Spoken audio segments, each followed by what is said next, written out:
So the Ask Cindy question that came in here is a little disturbing, but unfortunately it's not that uncommon.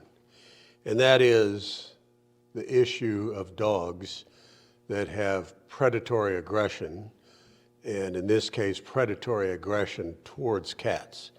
This specific dog has killed 4 cats, and the lady has asked if there's a way of training that dog to not kill cats. I'll read the email first, and then we'll talk about it. It says, "Hi, I'm looking for a book or a video on curbing animal prey instinct. I have a 7-year-old female Weimaraner that has started killing cats. She's lived with our cat since we got her. The dog had 2 other homes before us. She seemed to like our cat, so when our older cat passed away of old age, we thought it would be a good idea to get a new kitten for the dog. We brought the kitten into the house, and she immediately killed it. She ran to the door, she snatched it up, and shook it until it was dead. We also found 2 dead cats, adult cats, in our fenced backyard that she had killed. We have an adult cat also that we got at the same time we got the kitten. She killed that adult cat too. I want to teach her to accept the cats and that hunting inside our home is not acceptable. We do not use this dog for hunting. Is it possible or not possible? I'm hearing a lot of Weimaraners kill cats. Thanks for your help." Well,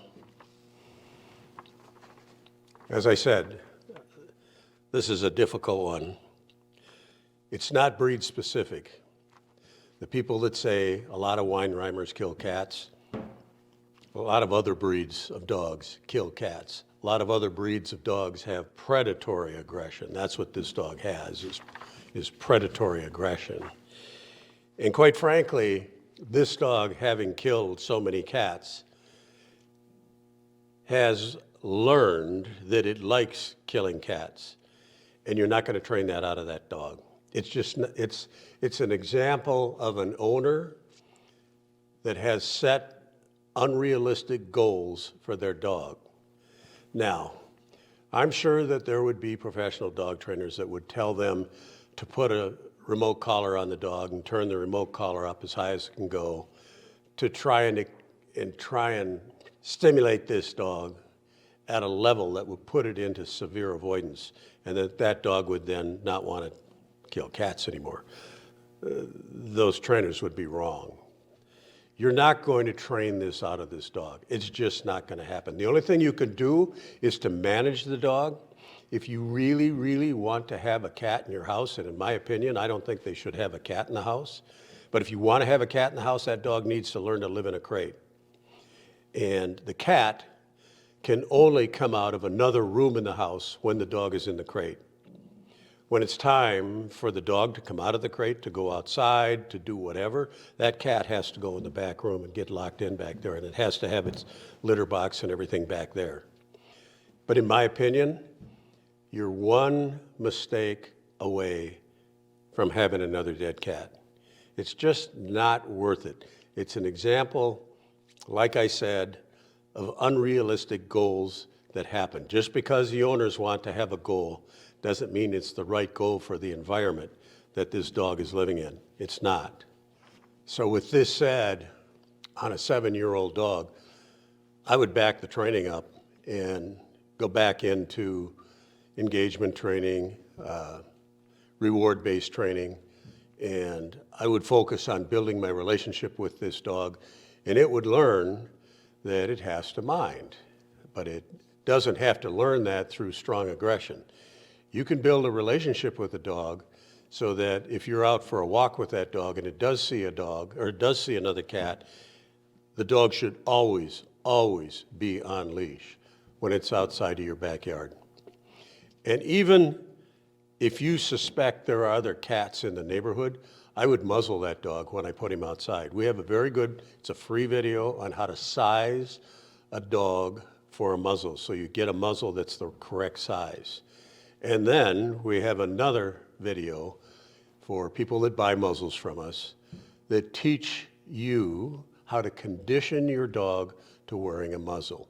And that may be a solution. I think if I lived in a neighborhood where there were cats running around and I didn't want my dog killing cats, every time I let it outside, it'd get a muzzle on, every single time. And that's the only safe way that you can allow that dog to be outside when there's a possibility of a cat being in the backyard. So in closing here, I need to talk about the fact of where these questions and answers come from.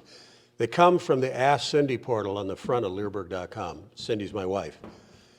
And if you don't need to be a customer of Leerburg to ask a question.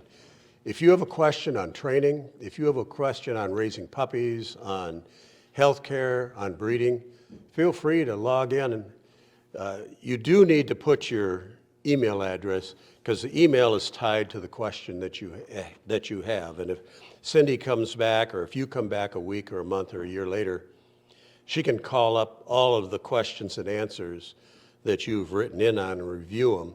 And it's just a better way for her to help. We don't sell mailing lists. We don't spam people with our mailing list.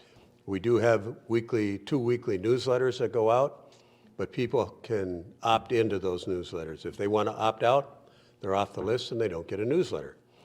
They also don't learn about when we have good sales on our online courses either, or on the equipment that we sell. So,